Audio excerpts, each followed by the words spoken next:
नाज़रीन, मैं हूँ आपकी होस्ट इकरा तारिक। डायबिटिक फूड पाकिस्तान के फेसबुक पेज पर खुशामदीद। आज का प्रोग्राम जिसका नाम है डायबिटीज न्यूज विद इकरा, जिसमें हम एक ऐसा टॉपिक लेकर आते हैं जो कि आप सब के लिए इंतहाई मुफीद और आप सब कुछ है कुछ ना कुछ मालूमात जरूर देता है।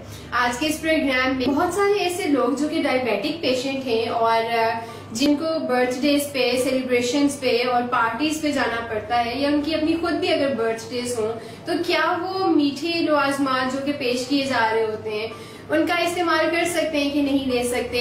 और इस हवाले से आज हम जो है वो डॉक्टर जावेद इकबाल और जो कि कंसल्टेंट डायबिटोलॉजिस्ट हैं उनसे हम जवाब लेंगे, और साथ ही साथ हम एक साइकोलॉजिस्ट से भी एक राय लेंगे कि हम किस तरह से अपने आप को इमोशनल ईटिंग से जो है वो बचा सकते हैं और कैसे हम अपनी शुगर को जो है वो कंट्रोल में रख सकते हैं, क्योंकि ये वो लम्हा होता है जब हमारे सामने मीठा होता है और हमारा दिल चाह रहा होता है कि हम खा लें, लेकिन उसमें हमें थोड़ा सा मुश्किल पेश आ रही होती है कि हम कैसे खुद को रोकें और कैसे हम अपनी ब्लड शुगर को कंट्रोल कर सकते हैं, क्योंकि उसमें बहुत सारी ऐसी चीजें भी होती हैं जैसे कि पेस्ट्रीज, कोल्ड ड्रिंक्स और केक और मिठाइयाँ और जलेबियाँ और भी बहुत सी मजे की चीजें होती हैं, समोसे वगैरह भी। तो कैसे हम जो है वो कंट्रोल कर सकते हैं अपनी डायबिटीज को। आइए हम पहले एक साइकोलॉजिस्ट से इस हवाले से राय लेते हैं और फिर हम डॉक्टर जावेद इकबाल से लेंगे। सबसे पहले तो इस डेफिनेशन को बदलने की जरूरत है। ये जो सेलिब्रेशन की हमने डेफिनेशन आमतौर पर ये समझी जाती है कि सेलिब्रेट करने का मकसद है कि बहुत ज़्यादा खाना पीना। आमतौर पर जो शुगर के मरीज होते हैं वो जब जैसे कोई दावतें होती हैं या फिर उनकी अपनी कोई खुशी का मौका होता है तो उसमें उनको लगता है शायद बहुत ज़्यादा खाने से ही इंजॉय कर सकते हैं। तो पहले तो इस डेफिनेशन को बदलने की ज़रूरत है कि कम खाने से भी हम इंजॉय कर सकते हैं।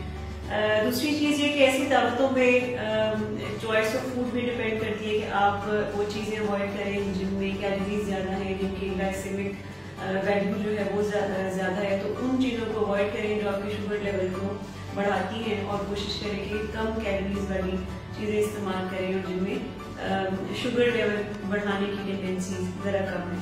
फिर एक और चीज़ देखने की भी ज़रूरत है कि जब इस तरह की, क्योंकि शुगर के मरीज आमतौर पर जो है वो बहुत ज़्यादा परहेजी खाना खाते हैं, तो जब ऐसे मौके होते हैं तो उनका दिल चाहता है कि अब हम ज़्यादा खाना खाएं इस तरह का, क्योंकि ऐसे मौके रोज़ नहीं आते। तो वो माइंडलेस ईटिंग की तरफ चले जाते हैं, यानी बगैर सोचे समझे बहुत ज़्यादा बेतहाशा खाना खा लेते हैं, जिससे उनके बाद में शुगर लेवल बढ़ जाता है। तो पहले तो खाना खाने से पहले कुछ फैसला करना जरूरी है कि हमें कितना खाना है। ये पहले से इरादा करके जो है वो खाना खाना शुरू करें कि कितनी मिकदार में खाना है और मॉडरेशन की तरफ जाएं, खाने में अपने एतदाल रखें। फिर ये भी बहुत ज़रूरी है कि जो जहन में ऐसी सोचें आ रही होती हैं कि बस आज का दिन है, मैं उसके बाद परहेज कर लूँगा, ये पूरा हफ्ता मैं परहेज कर लूँगा, अगले दिन थोड़ा कम खा लूँगा, या कई दफ़ा मरीज सारा दिन जो है भूखे रहते हैं क्योंकि शाम को उन्होंने दावत पे खाना होता है। तो ये जो आज का दिन पॉलिसी है ये भी इतनी कोई इफेक्टिव नहीं होती है कि बस आज का दिन है बाद में परहेज कर दूंगा। एतदाल जो है वो ओवरऑल लाइफस्टाइल में ऐसे मरीजों को जो है लाने की जरूरत है।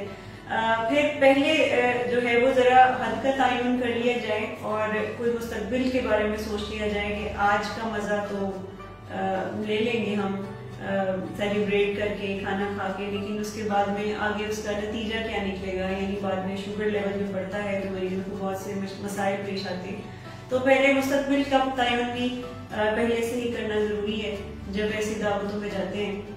और खाना खाने से पहले भी थोड़ा जहन में एक खाका बनाना जरूरी है कि अगर मैं ज्यादा खाऊंगा तो उसके नुकसान आगे मुझे क्या हो सकते हैं। अच्छा, फिर खाना जो खाने की मेज होती है कुछ स्ट्रक्चर में भी तब्दीलियां लाने की जरूरत है कि बहुत ज्यादा करीब अगर हम बैठते हैं खाने दावतों में खाने के करीब बैठते हैं और आसपास के लोग भी बहुत ज्यादा अगर खाने के शौकीन हैं तो कई दफा ये भी अनकॉन्शियसली हमारा रुझान बढ़ाते हैं ज्यादा खाना खाने की तरफ या मीठी चीजें बहुत ज्यादा खाने की तरफ। तो उस पर भी थोड़ी नजर रखने की जरूरत है कि हम बहुत ज्यादा ऐसी चीजों के एक्सेस में ना रहेंगे जिसमें हमारा खाना मीठी चीजें खाने की तरफ ज्यादा रुझान है। बहुत बहुत शुक्रिया मैम, आपने अपने बहुत कीमती वक्त में से हमारे लिए वक्त निकाला। जी नाज़रीन, अब हम चलते हैं डॉक्टर जावेद इकबाल के पास, जो कि कंसल्टेंट डायबिटोलॉजिस्ट हैं, और आइए उनसे उनकी राय लेते हैं। ये बहुत अच्छा क्वेश्चन मिस इकरा ने पूछा कि क्या जो डायबिटिक्स हैं, जो खासतौर पर टाइप 1 के जो बच्चे हैं, वो अपनी बर्थडेज वगैरह को सेलिब्रेट कैसे करें, क्या वो उस दिन भी कुछ ना खाएं और क्या कुछ खा सकते हैं। मेरा जवाब ये है कि डायबिटिक्स जो बच्चे हैं उनको भी अपनी खुशियाँ मनाने का कासिल है, वो अपनी बर्थडेज मना सकते हैं। बर्थडेज के हवाले से ये है कि उसमें जो केक है वो उसमें केक का स्मॉल पीस लेंगे और उस हिसाब से उसकी कार्ब काउंटिंग करके अपनी इंसुलिन के यूनिट्स को थोड़ा बढ़ा सकते हैं। एक प्रोग्राम होता है जिसको हम कहते हैं dose adjustment for normal eating. तो बहुत सारे बच्चे जो टाइप 1 डायबिटिक्स हैं वो इस प्रोग्राम से वाकिफ होते हैं और वो कार्ब काउंटिंग करके उस हिसाब से इंसुलिन कंपनी को बढ़ा के यूनिट्स अपने यहाँ नॉर्मल ईटिंग कर सकते हैं। जहाँ तक कोल्ड ड्रिंक्स का तल्लक है तो एक आधी पार्टी के लिए उनको हम अलाउ कर सकते हैं कि वो डाइट ड्रिंक्स ले लें।